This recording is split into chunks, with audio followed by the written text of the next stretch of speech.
social media is actually a good platform to preach the gospel.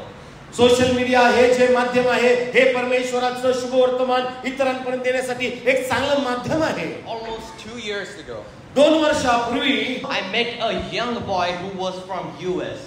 जो USA मध्ये असणारा एक तरुण होता, मी त्याला या सोशल मीडियाच्या माध्यमातून भेटलो.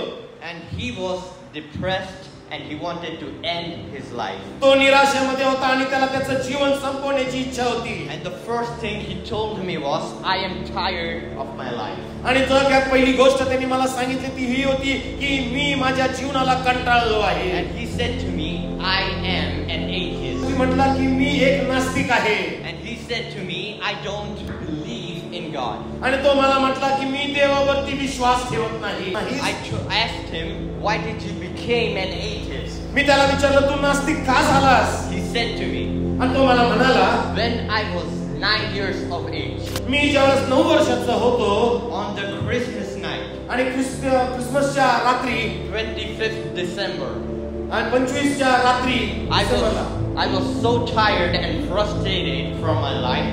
मी माझ्या जीवनाला पूर्णपणे कंटाळलेलो होतो. He said, I locked myself in the room. मी माझ्या स्वतःला माझ्या रूम मध्ये कोंडून ठेवलेलं होतं. He said to me, I took a rope मी एक दोरी घेतली and I tied it around my neck. मी माझ्या गळ्याला ती बांधली And he said, I jumped. आणि मी खाली त्या ठिकाणी उडी मारली. But he said, because the rope was too weak, it broke. आणि ती जी दोरी होती ती कमजोर असल्या कारणाने ती तुटून गेली. And he said to me, on that night I was saved.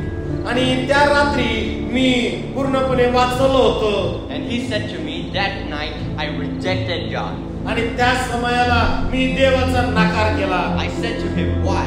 आणि मी त्याला म्हटलो का?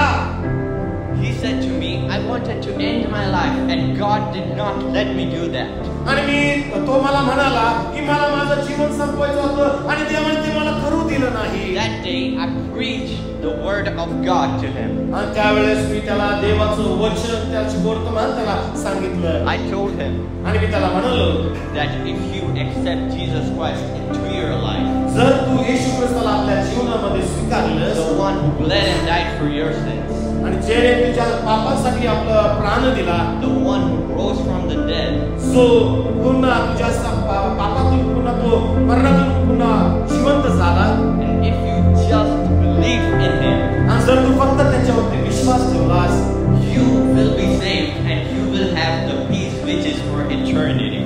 तू वाचवला जाशील आणि जे सदा सर्व काळाची जी शांती आहे ती तुला मिळेल.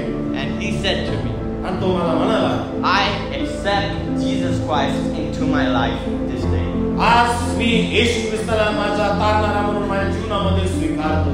That's how much useful this mobile phone can be. आणि अशा प्रकारे हा मोबाईल फोन देखील परमेश्वराच्या गौरवासाठी उपयोगात आणला पाहिजे.